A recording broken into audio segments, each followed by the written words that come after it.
Si paling perdana.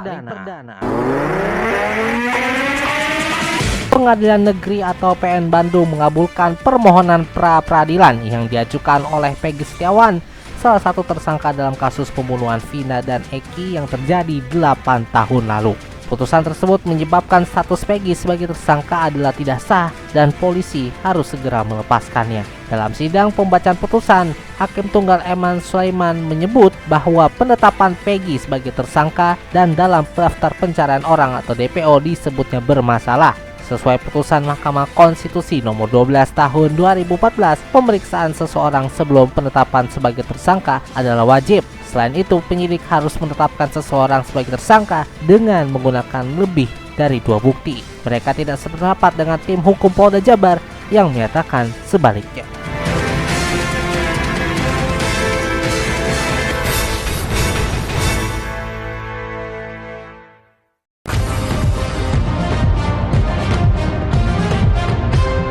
Selamat malam Indonesia, Andika Rizky Rehansyah kembali menghantarkan berita yang faktual dan terkini dalam DMP News edisi Senin 8 Juli 2024.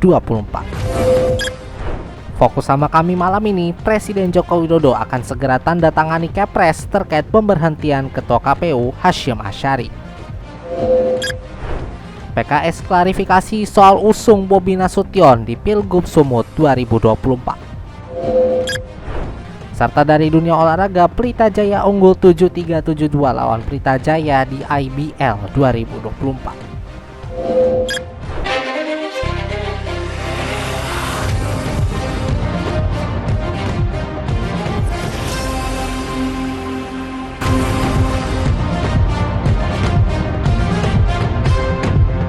Presiden PKS Ahmad Saiku memberikan klarifikasi soal pernyataan dukungan kepada Wali Kota Medan Bobi Nasution dalam Pilgub Sumatera Utara atau Sumut yang sempat disampaikan sebelumnya. Ia menyebut bahwa Dewan Pimpinan Tingkat Pusat atau DPTP PKS disebut belum membuat putusan soal dukungan di Pilgub Sumut. Saiku menekankan bahwa soal keputusan dukungan di Pilgub Sumut masih dalam pembahasan, sehingga ia menyebut belum ada dukungan yang diberikan oleh partainya terhadap siapapun yang dicalonkan. Sebelumnya PKS disebut sempat menyatakan untuk memberi dukungan kepada Wali Kota Medan Bobi Nasution dalam Pilgub Sumatera Utara 2024. Hal itu disampaikan langsung oleh Presiden PKS Ahmad Saiku. Kendati demikian, Saiku menyebutkan PKS tidak mematok syarat terhadap cawagup Bobi Nasution dalam memberikan dukungannya. Saiku memastikan mesin partai telah siap untuk bekerja. Sejauh ini Bobi sudah mendapatkan dukungan dari Partai Gerindra, Partai Golkar, Partai Nasdem, PAN, Partai Demokrat, P3, dan yang baru ini yakni PKB. Kepolisian daerah atau Polda Sumatera Utara menangkap 2 orang dengan inisial R dan Y yang diduga sebagai pelaku pembakaran rumah wartawan Riko Sempurna Pasaribu di Jalan Nabung Surbakti, Kabupaten Karo, Sumatera Utara. Kepala Polda Sumatera Utara Komisaris Jenderal Polisi Agung Setia Iman Effendi katakan bahwa pelaku yang ditangkap bertindak sebagai eksekutor. Pelaku melakukan tindak kejahatan tersebut sebagaimana rekaman dari kamera pengawas atau CCTV yang menangkap pergerakan mereka ke lokasi rumah korban. Kemudian para pelaku tersebut mengamati dan memantau, lalu melakukan eksekusi dengan membakar rumah dengan memakai campuran bahan bakar minyak jenis Pertalite dan solar pada Kamis 27 Juni dini hari. Dalam fakta ini menurut Agung dapat disimpulkan tindakan tersebut merupakan kejahatan dan aparat kepolisian masih terus menguatkan pembuktian. Kapolda mengatakan 2 pelaku dapat dijerat dengan pasal 187 KUHP dan penyidik terus menguatkan pasal lainnya terkait pembakaran tersebut. Polda Sumatera Utara juga telah menyita barang bukti berupa selimut, 2 botol minuman yang berisi sisa BBM, dan CCTV yang sudah melekat ke para pelaku. Sebelumnya kebakaran rumah mengakibatkan 4 korban jiwa, yakni Sempurna Pasaribu, Eprida Boru Ginting, Sudi Investi Pasaribu, dan Rowi Situngkir. Kebakaran rumah yang menewaskan wartawan Sempurna Pasaribu beserta 3 anggota keluarga itu ditengarai terkait pemberitaan kasus perjudian. Kasus itu menimbulkan keprihatinan sejumlah pihak yang mendesak aparat segera mengungkap kebenarannya. Presiden Joko Widodo menyatakan akan segera menandatangani keputusan Presiden terkait pemberhentian Hasyim Asyari dari jabatan Ketua Merangkap Anggota Komisi Pemilihan Umum atau KPU RI. Saat ditanya kapan Kepres akan ditandatangani, Presiden kembali menekankan bahwa keputusan Presiden tersebut belum sampai di mejanya. Jika sudah sampai di meja, ia akan membukanya dan menandatangani Kepres tersebut. Lebih lanjut terkait adanya suara publik yang menyebut bahwa KPU tidak layak menjadi penyelenggara pemilu imbas kasus Hasyim tersebut, Jokowi membantah hal tersebut. Ia menyebut bahwa KPU sudah sukses menyelenggarakan pemilu dengan baik dan lancar serta tidak ada masalah.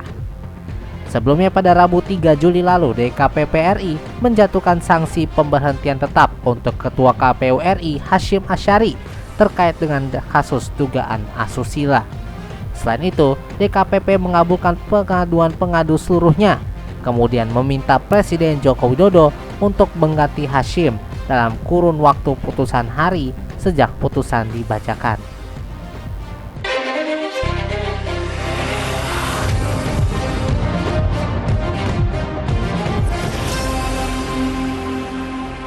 Terima kasih Anda masih bersama kami dalam DNP News, produksi DNP Media Network.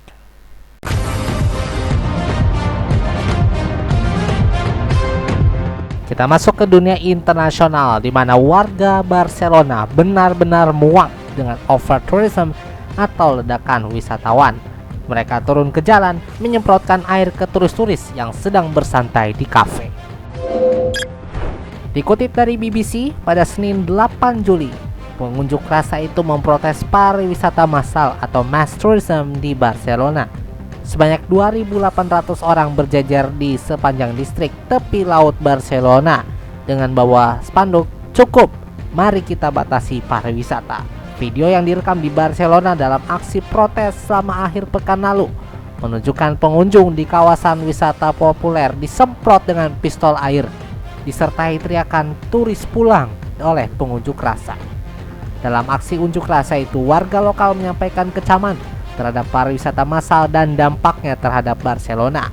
Mereka menuntut kebijakan untuk mengurangi jutaan wisatawan yang tiap tahun memenuhi salah satu wisata populer di Spanyol itu.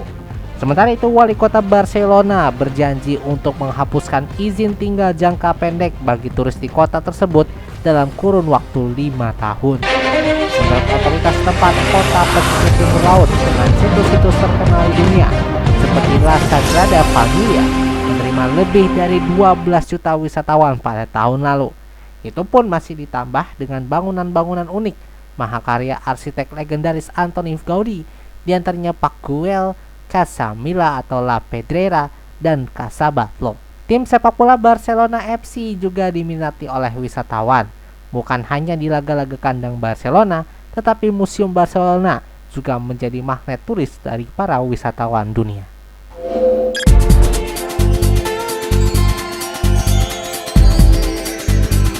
Kita masuk ke segmen Salam Olahraga, di mana kemenangan Satria Muda Pertamina menutup musim reguler IBL 2024. Satria Muda menang dramatis 7-3-7-2 dari Pelita Jaya di Britama Arena. Ini juga menjadi yang pertama kalinya bagi Satria Muda untuk kembali ke Britama Arena tahun ini.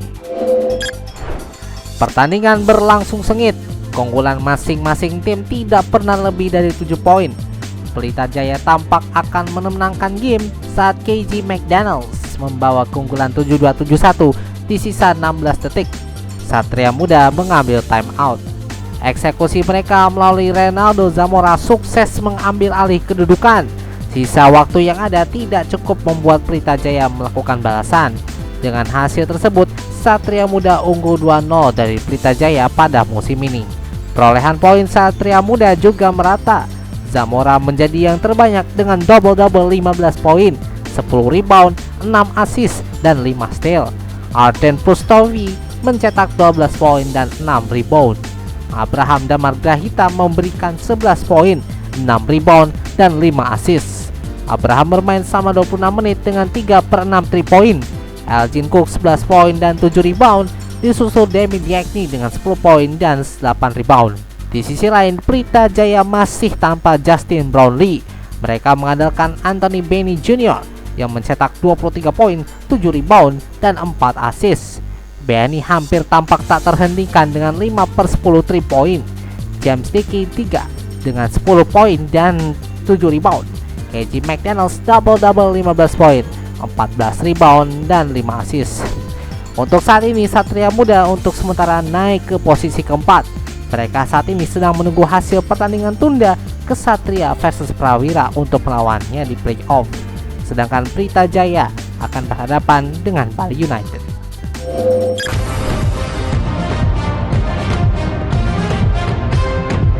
Sekian DNP Evening News untuk malam ini. Kritik dan saran bisa Anda sampaikan melalui surel kami di redaksi @dnpmedianetwork.com. Dengarkan DNP Evening News setiap Senin hingga Jumat dimanapun Anda mendengarkan podcast ini atau saksikan di kanal YouTube DNP Media Network. Dapatkan berita yang faktual dan terkini lainnya melalui situs kami news.dnpmedianetwork.com. Saya Andika Siransyah, terima kasih atas perhatian Anda. Ini adalah DNP News, lebih informatif, lebih terinformasi. Selamat malam Indonesia.